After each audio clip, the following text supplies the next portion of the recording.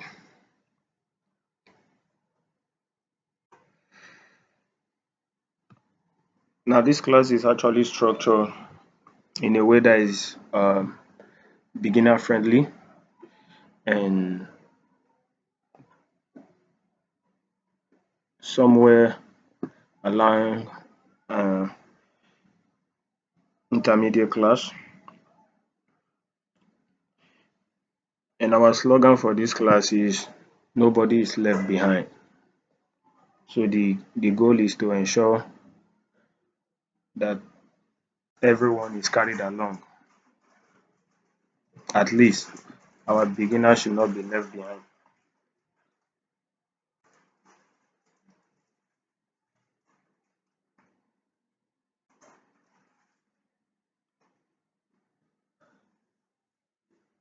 From the introduction we've had,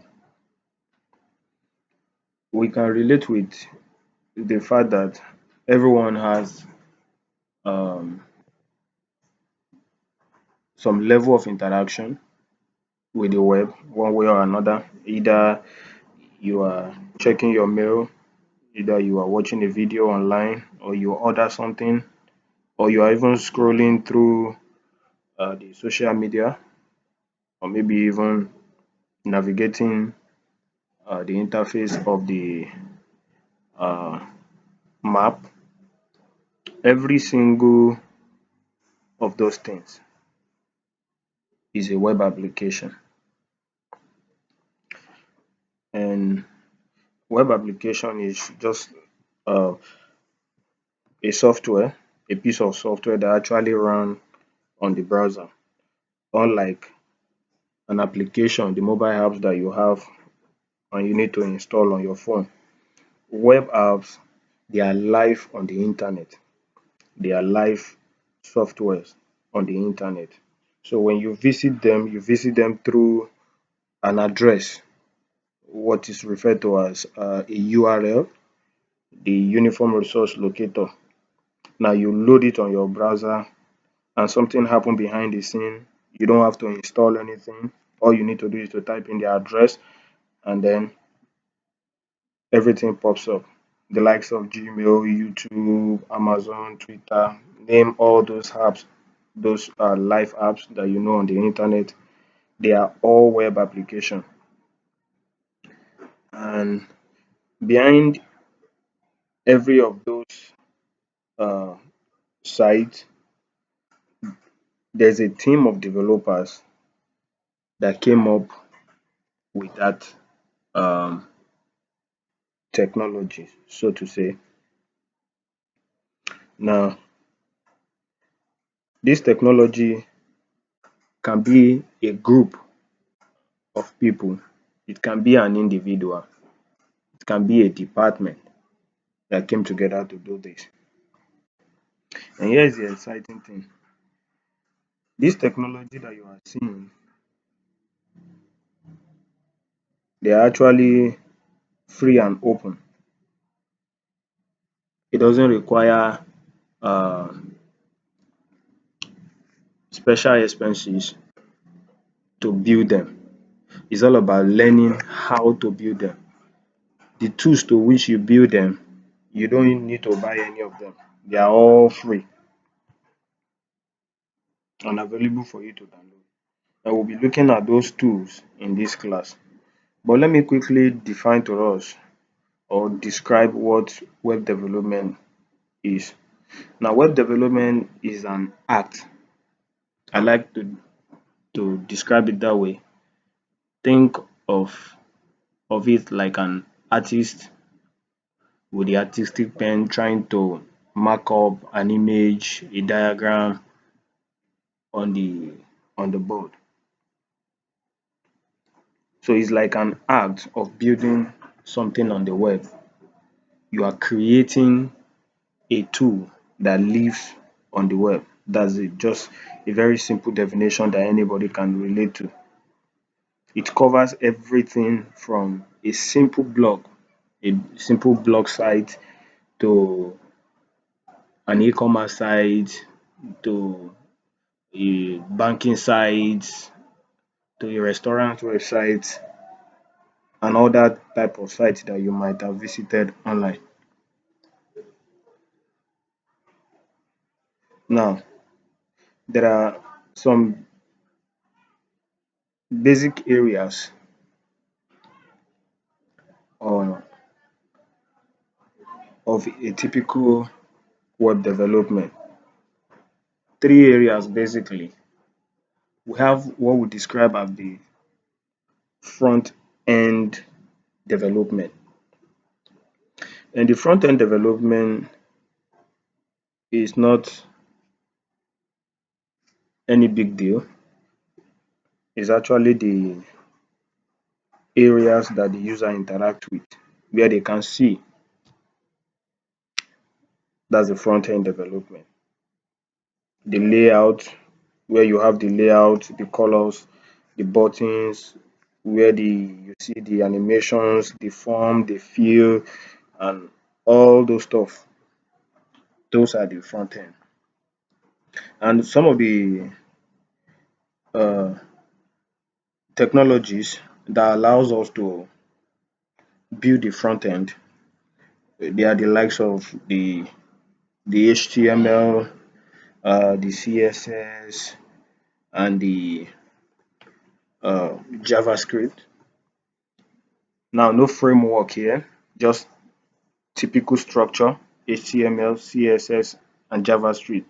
Now, your HTML is used for structuring the content, your CSS is used for styling, and that dynamicity and interactivity is given to it by JavaScript. So the HTML is just like the building block, the bricks and concrete. CSS is like the paint, the wallpaper, the decoration and all. Now JavaScript is like the electricity and the plumbing in the context of home building. Career wise, you can specialize on the front end. All you do is building an interactive user experience feel front end. You can be a front end developer. Talking about career now, you just specialize in that. You build front end that can give the user some sort of experience while navigating through your website. So another part of a web development is the back end development. Now the back end development is actually everything that happens behind the scenes.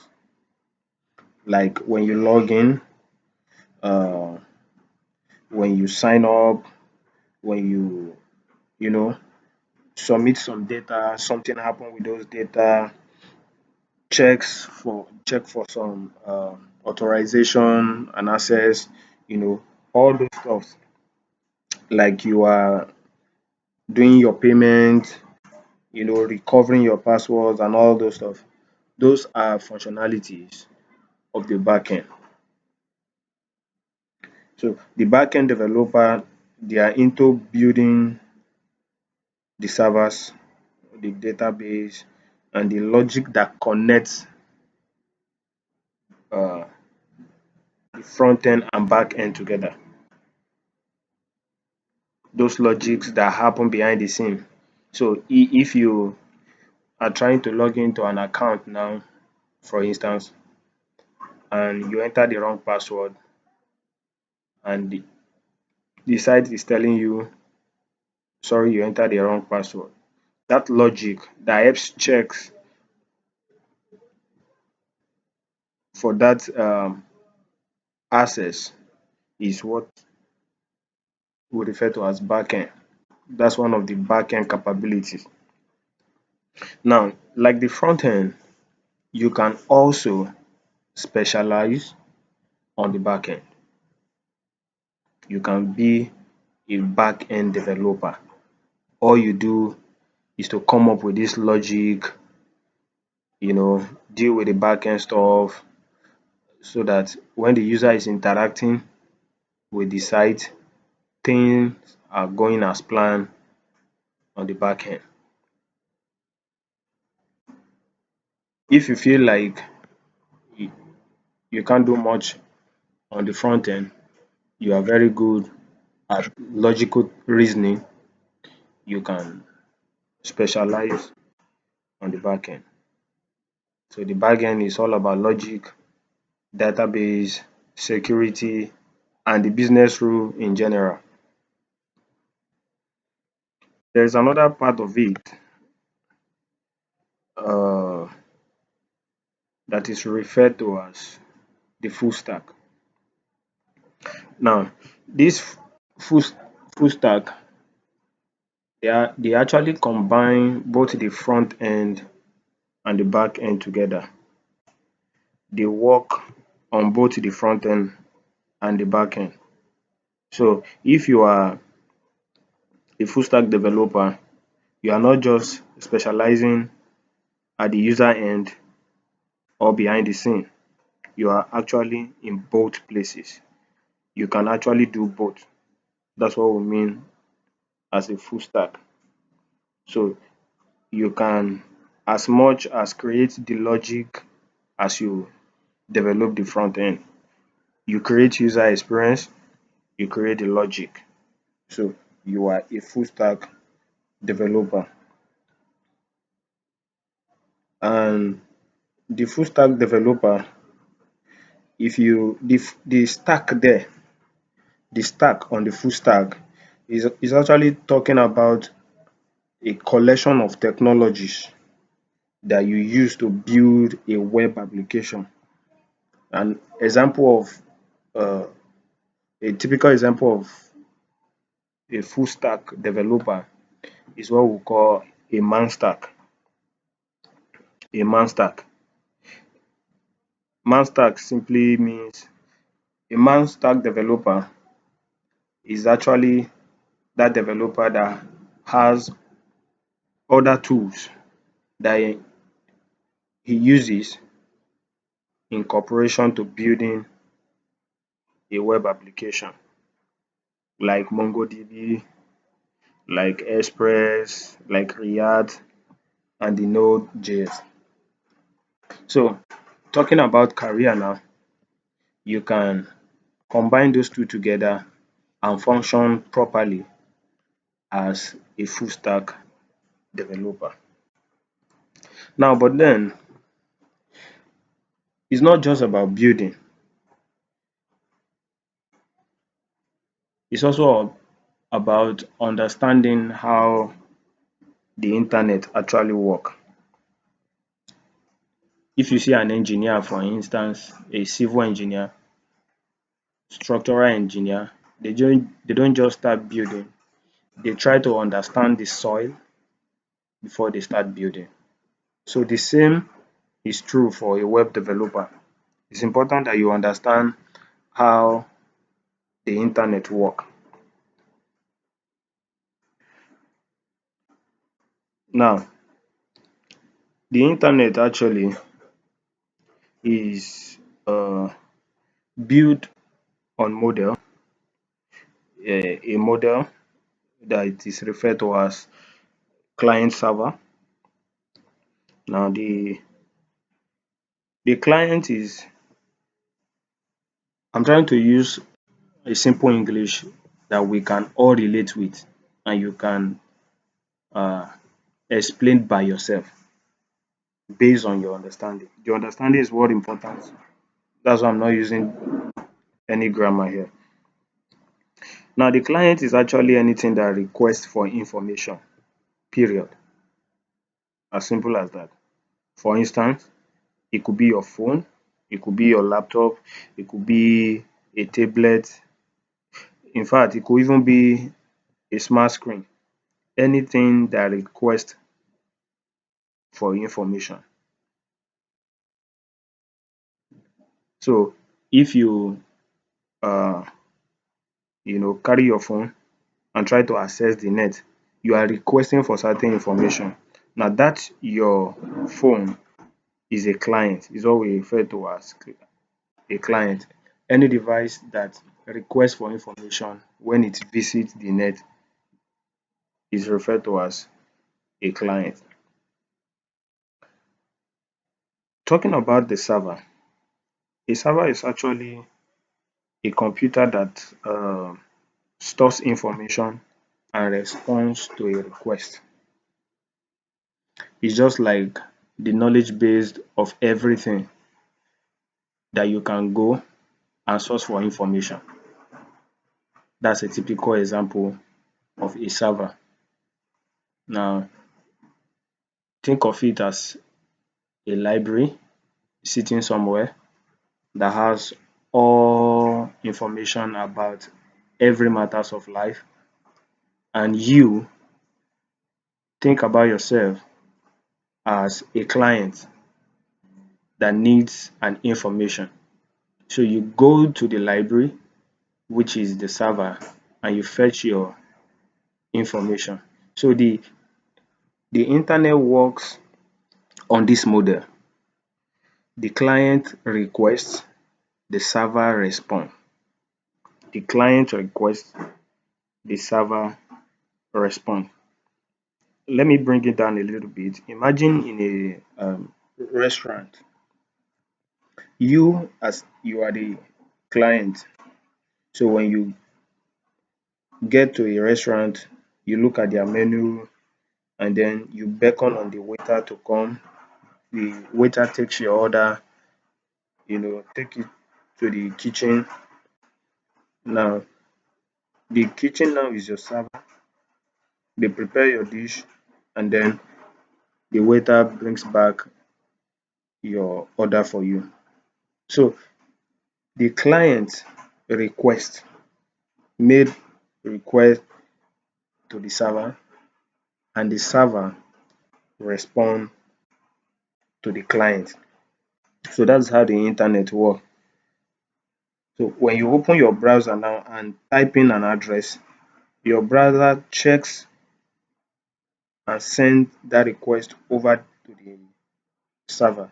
Then the server, when it has find everything that you are asking for, it sends back uh, a response to the browser, and then the browser display the response on the page. Now, but then you can ask that what actually happens when you type in a URL on your browser. For instance, maybe I just type www.facebook.com, www.google.com into the browser, and then I press enter. What happens? There is a lot that goes on. Now, when you do that, one of the things that happen is your browser first check its cache memory. It has a memory that it stores uh, the site that you have visited. It keeps that log. So when you enter an address on your browser, the browser first check if it has recently visited that site. So if it has recently visited that site, the browser knows that, okay, what I am looking for is actually not far because I've been there recently. So it quickly fetch those data and return it back. Another thing that happens is the moment you enter your address and send, the browser contacts uh, the DNS now, the domain name system, and that domain name system is like uh, a phone book of the internet that the internet used to record the um, basically the browser does not understand www dot whatever you type. So the DNS now look up that address and convert it to the numeric address representation that a digital system can use, which is referred to as the IP address now. The DNS converts your English-like address into an IP address that allows your browser to locate or communicate with the server. That's what the DNS does. Your browser look up on the DNS to identify the IP of that English-like address that you have entered. So once it completes that, there is a connection that is established, which is the transmission protocol, transmission control protocol actually. Now, think of that protocol as a set of rules, because the transmission of data over the internet is governed by a set of rules. And the thing that uh, for the compliance of those rules is the transmission protocol. So the transmission protocol checks for if the rules are in place before the requests are sent. Then once the rules are in place, then it initiates the request, which is referred to as the HTTP request. The HTTP request. Every request that you send to your internet is referred to as an HTTP request.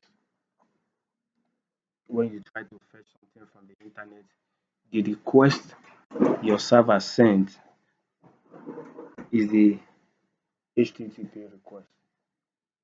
Now, once that request is sent, the request is now being processed by the server.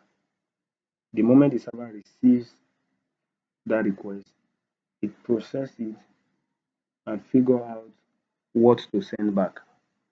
So this is why when you are typing www.gmail.com, the the server is not sending back Facebook interface for you, because it has processed that request, identify the IP address, of course, the conversion took place first, converted it to an IP, and it checks the IP does exist on the server, and then it launches the web page or renders the web page that you sent to you. So the moment that uh, response is correct, the server found what you are looking for. It sent the response to you.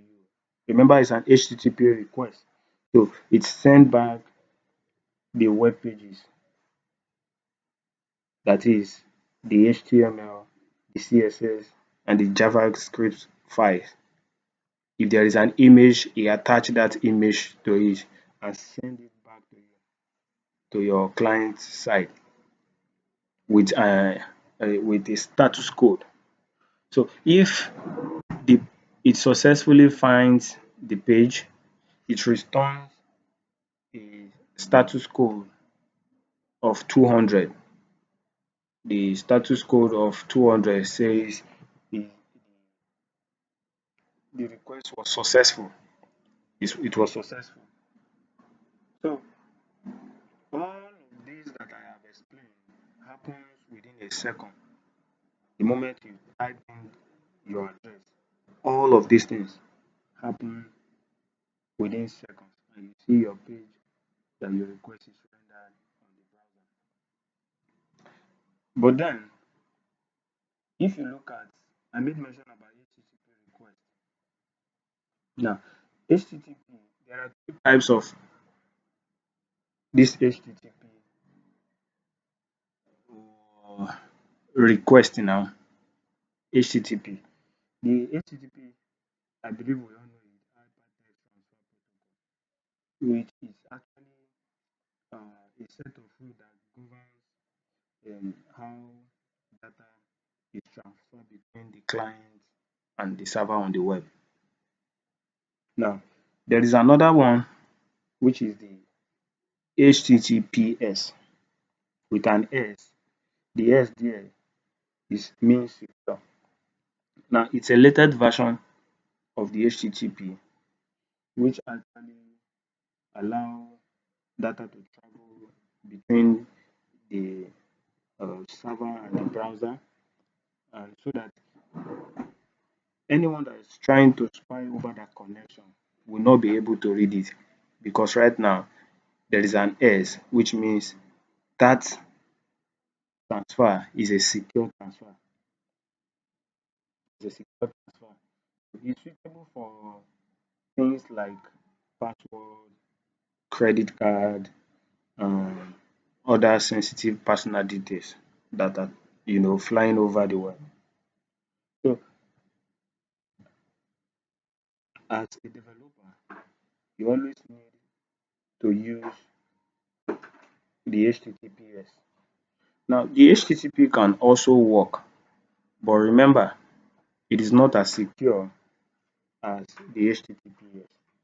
But it's good to know that. Now, what is it about the HTTP request? I think there are about maybe four of them.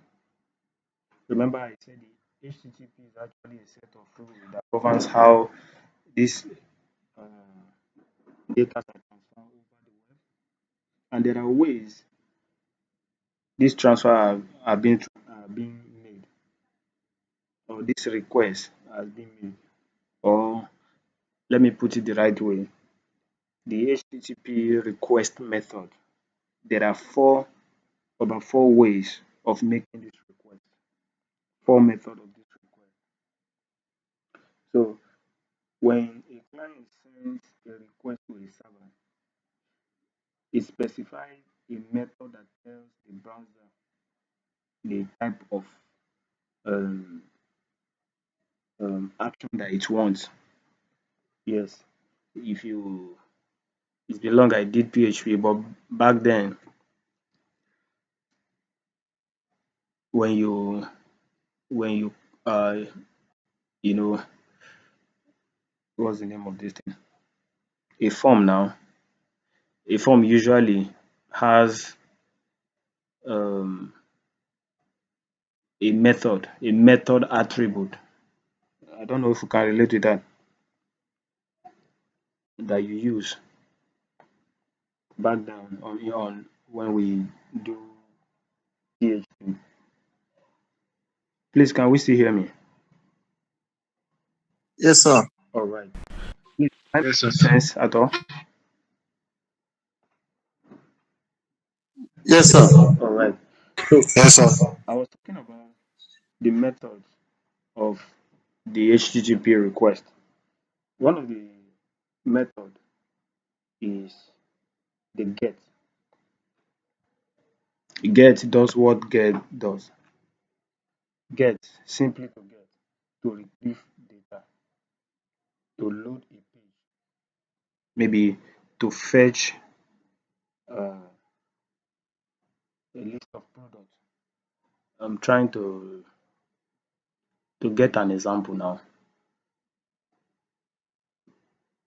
Maybe if you are accessing an e-commerce site now, and then you go under the category, and then you selected electronics. You selected electronics. So, and you discover a page was rendered, some item was rendered that are basically electronic. Now, that request that was sent is a get request. Now, the other type of request is the post office.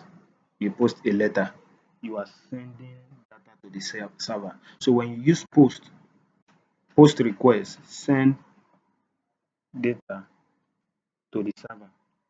Get retrieves data from the server. So for example, if you submit a form or you try to register an account, the request that enables you to achieve that is the post request, because you are sending something to the server. Remember, the server is your backend. You are sending something to it. So whenever you want to receive from the server, you use a get method or get request. Whenever you want to send something to the server, that is a post request. Now, when you want to update an existing data, you can use a put request for that. Maybe you want to update password, you want to update your profile, you know, that kind of request is a put request. Then we also have uh, a delete request, simply to delete. So when you want to take something out, you want to delete, you use a delete request for that. Maybe like you want to delete a post, uh, you want to drop something from your account over the server, you use a delete request for that. Okay, another thing that's worth of note is the request response cycle. We've talked about HTTP and HTTPS, the request response cycle. Now, the cycle, I've actually explained it. You act, you request, the server works, send the response, and renders the page. That was the analogy I gave when I was talking about how the web works. So when you enter an address on your browser, that's your action. You've acted, you enter the email address, you send it, the browser check its memory, whether you've recently visited that site, then the browser confirms uh, if that address exists. Then there's a transmission protocol that check if the rules are intact, the rules of communication over the net are intact, and the server receives that uh, request and process, check for what you need, and send back. Then the browser renders the page for you on the internet. Hosting and domain. Now, domain is like a human readable address of a website, like the famous example I've given: www.google.com, www.facebook.com. That is what we refer to as a domain name. Now, domain name are actually registered. Uh, they are registered over. It's like how will I put it now? It's like you are buying a name, a label for your site. That's a domain name.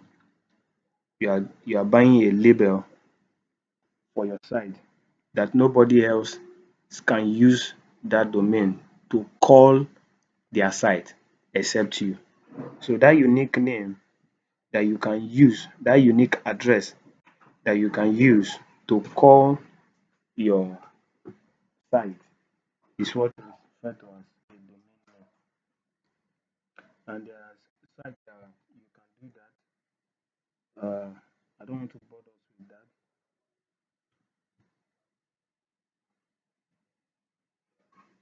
Hosting. Hosting is actually um, mean to you are buying a space on the server so that your application can be accessible. It's like you are renting a house for your server over the internet. And there are different type of hosting. There is a shared hosting. There is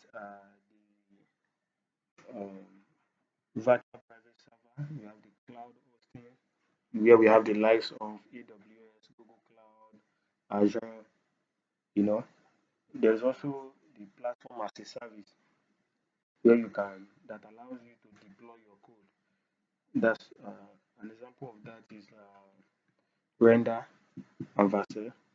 So those are the uh, type of web hosting that you can use.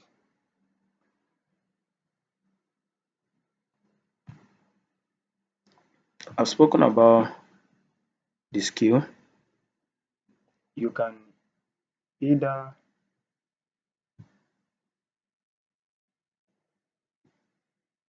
get employed role, like I said, you can be a front end or back end. You can be a full stack engineer or developer. So those are the career paths based on employed role. You can also be a freelance, like one of us said, or you can work remotely for clients. And there are sites now that you can get a remote job, though it's competitive, but it doesn't matter. There is always room to give a try. Then there is this part that I encourage the most is to build on your own.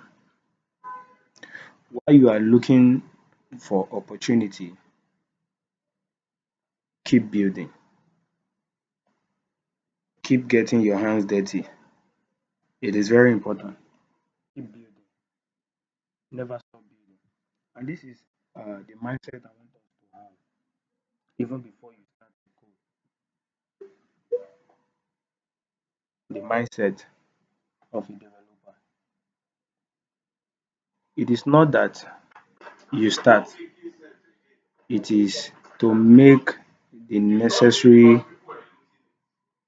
uh, progress on a daily basis to keep going. One of the mindsets that I want you to have is every developer tries to break things. You try to look at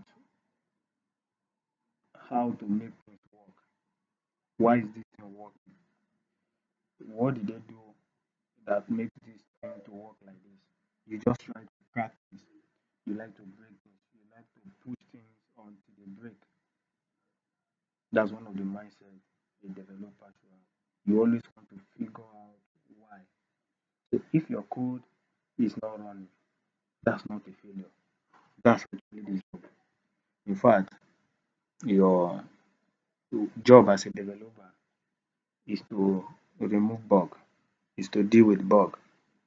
So when you run your code, in fact, you can write your code and it's running, and you try to use maybe one of these AI to debug, and even the AI is telling you that this code it should work now. It's supposed to work. I've checked it, everything is correct, and you still run it. It's not running. That is actually the job to break things, ensure that things work. That is the job of a developer.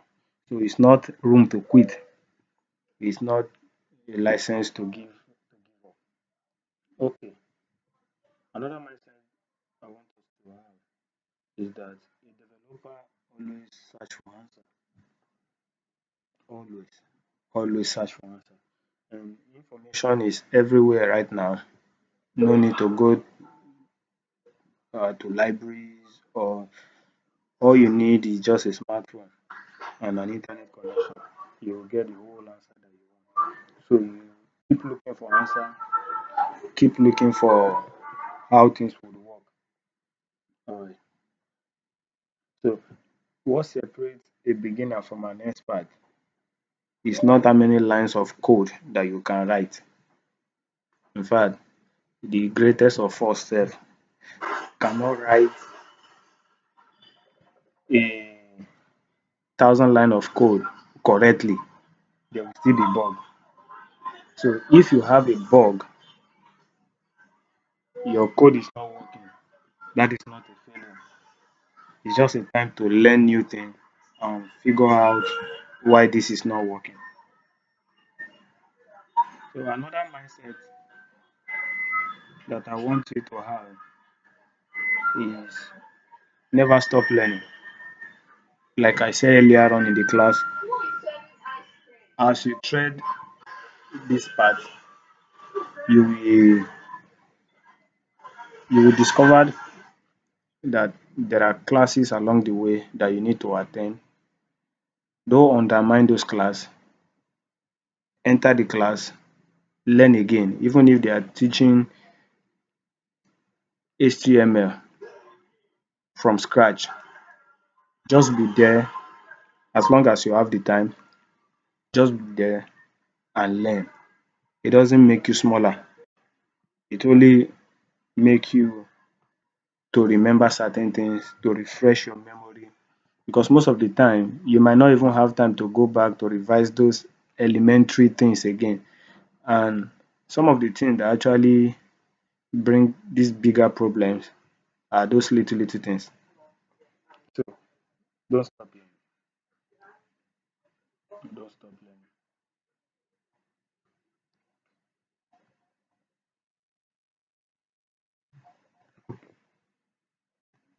Okay, as a developer, some of your toolkit that you will need, of course, we will not be covering all of them in this class, but good for you to know. We will also be having our master class for those that might be interested, where we cover some of these things in details. But for this uh, period of the scholarship, we will not be going into some of these things. But I'm talking generally now, as a developer, some of the things you need to have in your toolkit is your VS Code, famous. You need to know how to run your JavaScript outside your browser.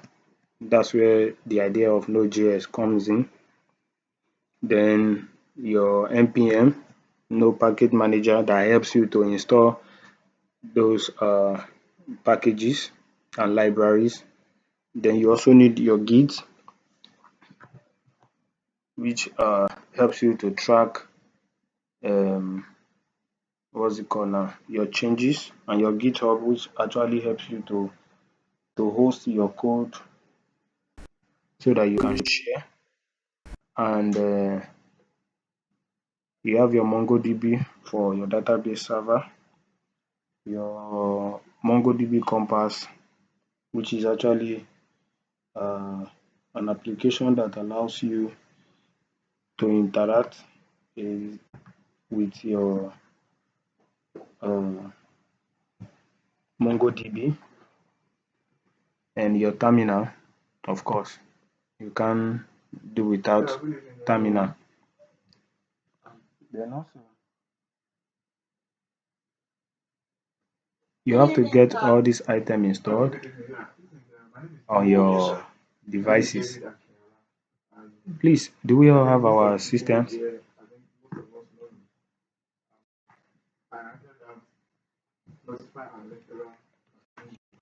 Please, can we all hear me?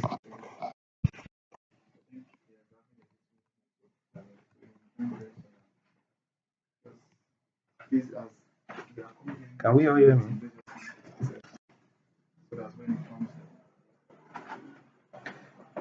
Can anyone still hear me? Mm. Okay, I guess I'm timed out.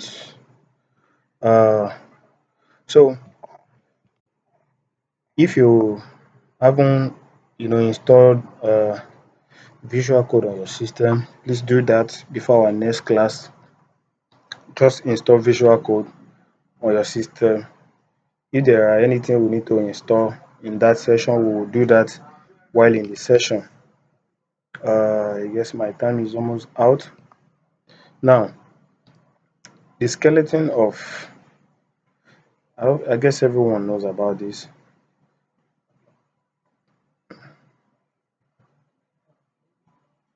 Okay, I guess everyone is familiar with this. In our next class, we will get to bring all of these things together and start to see how we can get our hands dirty. And I hope it will be an interesting session for every one of us. Please keep your hope high. The adrenaline is pumping, keep it pumping. It is time to get our hands dirty, and hopefully, by the end of this class, we'll all be happy and we'll be able to chase our career in tech. Uh, I discovered the session is closed. My session is time out. Uh, if you have question, feel free to drop it on the group. We will attend to you, and I will see you in the next class. Good night, everyone.